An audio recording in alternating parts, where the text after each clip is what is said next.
This is Old Man Sinister. Today we're going to walk through a fight with Super Perfect Cell on Dragon Ball Z Dokkan Battle. One that doesn't use anyone with the Soul vs Soul link.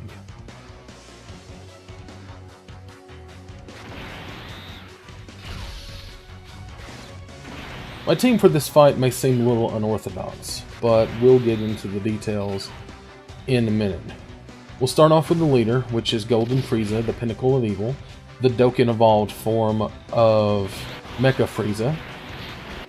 Then we have Kura, final form, Overwhelming Fear, the Dokkan evolved form of the Intelligence Kura that can drop from some events or summoning.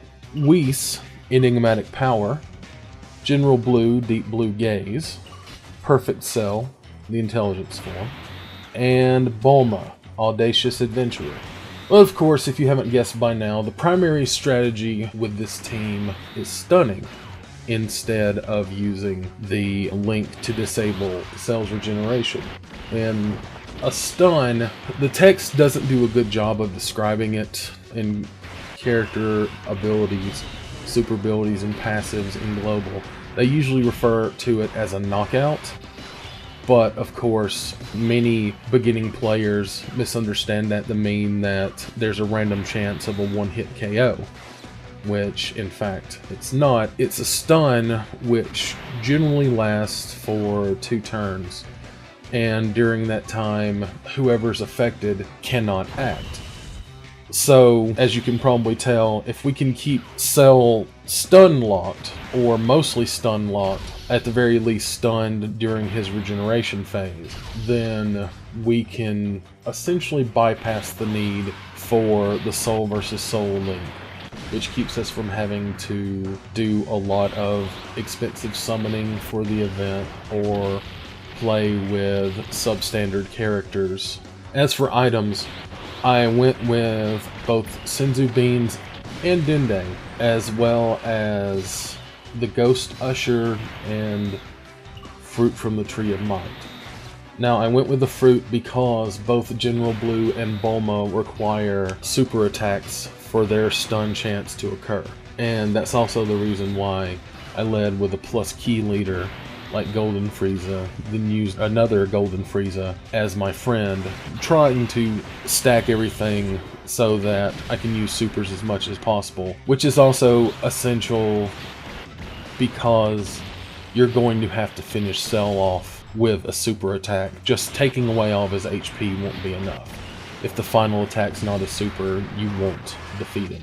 This is probably my 6th or 7th time beating him. My last few times, I was still a little, maybe overly cautious in having so many healing items, especially since you're going to see that I'm mostly refusing to take a hit, and I'll enter situations where I'll save load, which is when you force the app to quit before a turn resolves, and then load it again so that you start over at the beginning of that turn. And I'd use save load to try to make different arrangements, or see if spending a fruit, for example, to get a super to fire still didn't result in a stun, well, then there's no need to waste the fruit, because save load does not change whether or not a stun effect will proc that turn, even though you still have to fulfill the conditions, such as with Bulma or General Blue getting a super, though General Blue also has a smaller chance of stunning just when he attacks. Even once you meet those conditions, like supering, if the server check didn't already say you're also going to get the stun off, then it doesn't matter how much you save, reload, rearrange character positions, whatever.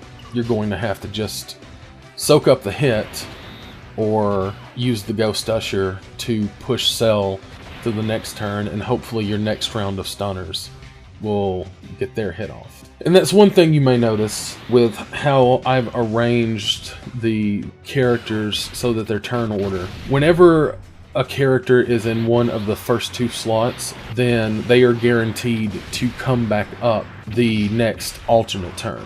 So you can create, like I've done here, a turn order where I get General Blue and a couple of damage dealers, and then next turn I get Whis, Bulma, and another damage dealer. And this is to try to maximize the chances of stun, because General Blue overall has the best chance of stunning since he can do it on super or just passively through attack.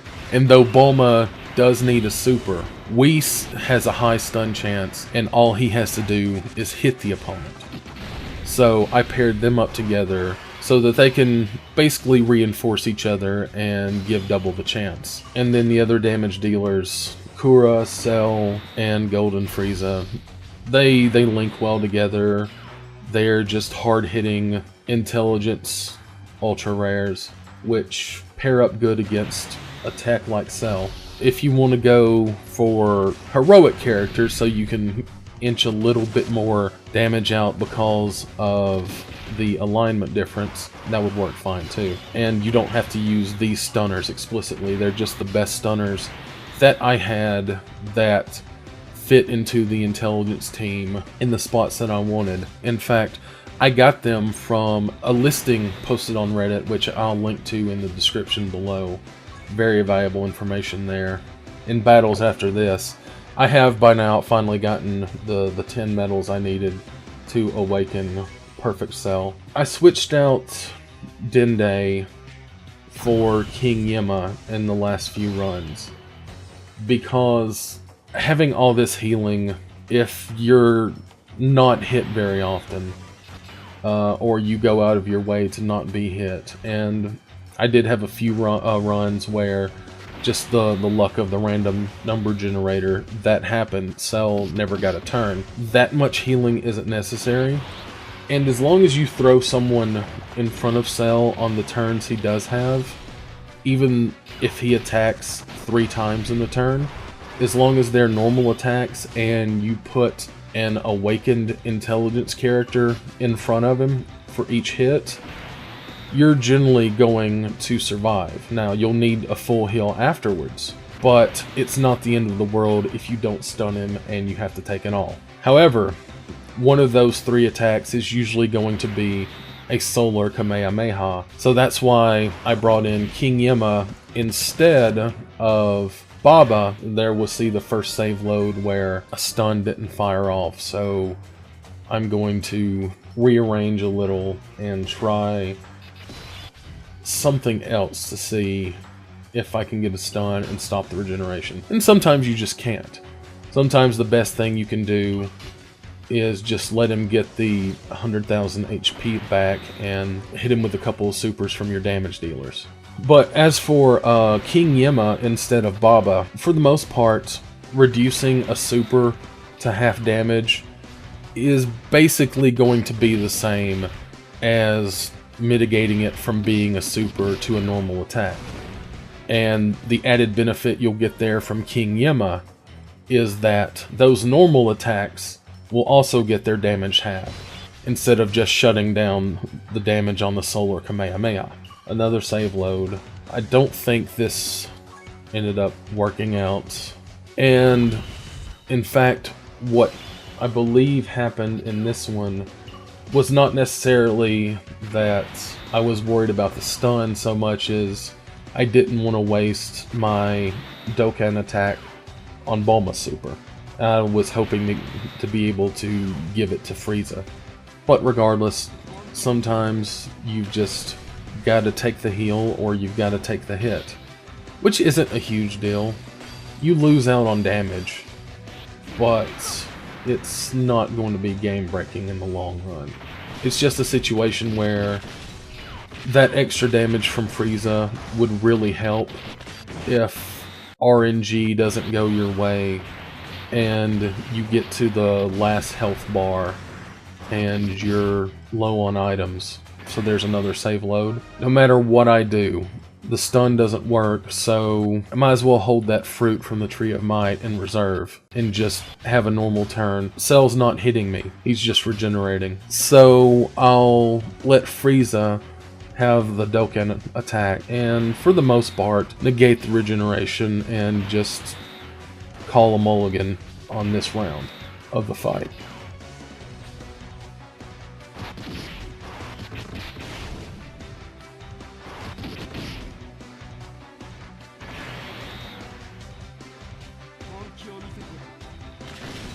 And the thing about Bulma, what I do find interesting is this illustrates why just trashing even the most mundane rare characters you get may not be the best idea if you can find space to keep them in storage.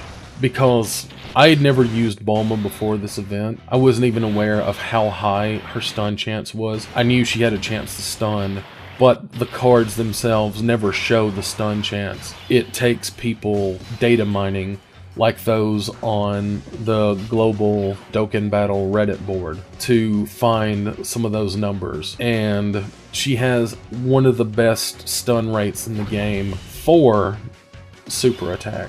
And even though I hadn't leveled her, awakened her at all, I took her into my first fight and I got my first win on Cell. Now, I wasn't as brave about putting her in front of Cell to take a hit then as I am now that she's awakened. And just like any other awakened intelligence character, she can soak damage pretty well. She usually only takes about 15k, which is about average even for the ultra rares. Someone like Whis you don't want to put in front of Cell because of course he's going to deal a lot of extra damage because of the fact that there is no resistance because of type and because there is an alignment weakness, since Whis is a super or a hero and Cell is an extreme or a villain. So if you have to throw Whis in front of Cell to try to get the stun chance, because the stun doesn't work until Whis actually hits in a round, then you got to be very quick on that closing, because if you reach a KO screen, if you take enough damage and the screen shows KO, you can't force quit. When you force quit and start again, it'll just be a KO screen and you'll have to continue or stop. Using this team, I didn't win every fight. I'd say overall I went 10 wins and 4 losses, but I never continued. And those losses were mostly just slow reflexes because I'm impatient, and as you can see, I'm playing at double speed, and you have to be very quick on the draw, or if a normal attack animation knocks someone out, then that's it. I had at least a couple of times when I really was relying on Whis' stun to hit Cell, it didn't work, and he just shot and kicked Whis for full damage instead of a more drawn out animation like an exchange of blows, and it was virtually an instant KO. You know, and that's my fault for having the game accelerated and being impatient. And then you're going to have some circumstances where you try to use the Ghost Usher because none of your stunners proc this round, and it's a bad round because there's 2 attacks and then 1 regeneration, or 3 attacks and 1's a super, and you don't have mitigation, so on and so forth. Sometimes your last gamble is to use the Ghost Usher to push it to the next round and hope your stunners work there, and if they don't get it either, then that's just how the random numbers come out. And it's important to remember you can't Ghost Usher 2 turns in a row. The game will still let you use the second Usher, but it won't do anything, and it'll just be a waste. And we're pretty much about to wrap this fight up. Don't think there's much else to add. Oh, of course, you know, Golden Frieza is not essential. Probably one of the better leaders for a friend. If you have Turles, or Turles, or however you want to pronounce him, the intelligence rare drop from the summoning event during Tree of Might, the Saiyan, he is an exceptional leader as well because he can stun, and he has +2 ki to everyone. So you miss out on 1 ki boost, so it'll make it a little more difficult for everyone else to super. But the trade-off is you get another high chance stunner for your team. I would also always recommend taking the right path on the stage going up to Cell, because that's where all your key charging spots are going to be, and you're going to want to get as much of a boost as you can for your characters. You know, hopefully Bulma or General Blue especially will get a 2 or 3 or even more key charge leading up to the fight. And there is where I jumped the gun and thought I needed to save load, but turns out I didn't. You know, you miss out on the items on the left route, but there's nothing essential over there, and you're going to need as much charge and help as possible to get through this. And RNG will still be your friend or your enemy, but you're going to hope to try to mitigate it as much as possible.